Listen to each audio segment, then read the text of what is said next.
Assalamualaikum warahmatullahi wabarakatuh. Perkenalkan, nama saya Nur Hatimah, kelas 11 MIA 2.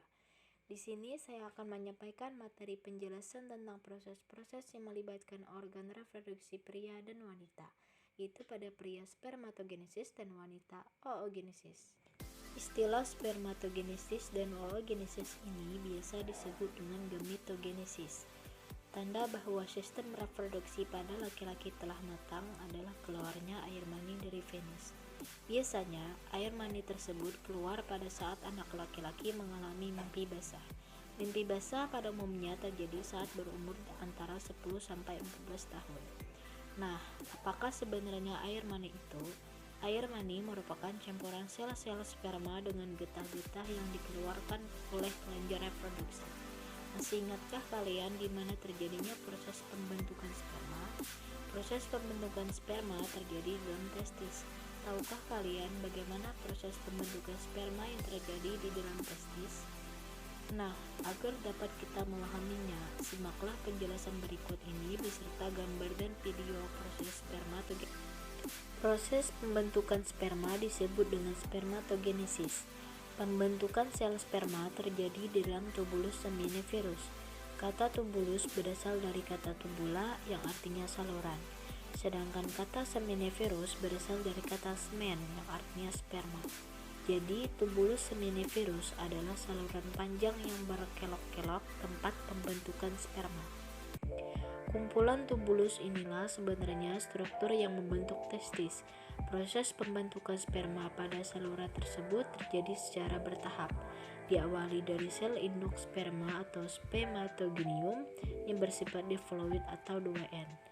Selanjutnya, sel spermatogonium mengalami pembelahan secara mitosis maupun meiosis dan mengalami diferensiasi atau perkembangan sehingga terbentuk sel sperma atau spermatozoa yang memiliki ekor.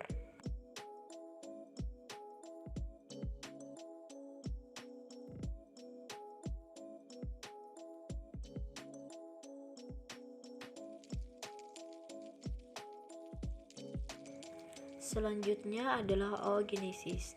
Tahukah kalian apa itu oogenesis?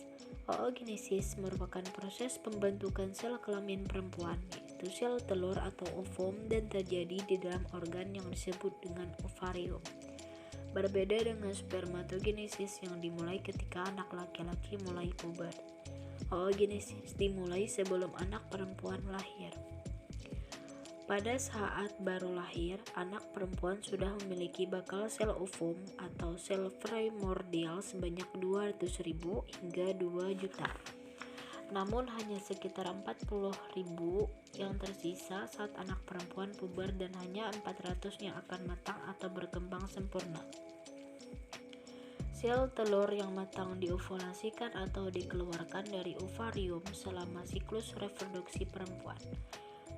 Coba perhatikan gambar berikut. Pada gambar ini, kalian dapat melihat bahwa dalam ovarium terdapat molekul yang berukuran kecil dengan calon bakal sel telur di dalamnya. Setelah matang, sel telur akan dikeluarkan dari ovarium. Nah, bagaimanakah proses lebih lengkap pembentukan sel telur? Oogenesis dimulai saat seorang perempuan berada dalam kandungan. Sel primordial akan membelah secara mitosis, membentuk oogonium atau sel induk telur yang bersifat diploid atau 2N. Selanjutnya akan terjadi pembelahan secara bertahap, baik pembelahan mitosis maupun meiosis. Pada peristiwa oogenesis, dari satu sel induk telur atau oogonium akan dihasilkan satu sel telur yang bersifat haploid atau N dan 3 badan polar atau volosit. Namun yang dapat berfungsi hanya satu sel telur. Agar kalian dapat mudah memahami proses oogenesis, perhatikan video berikut.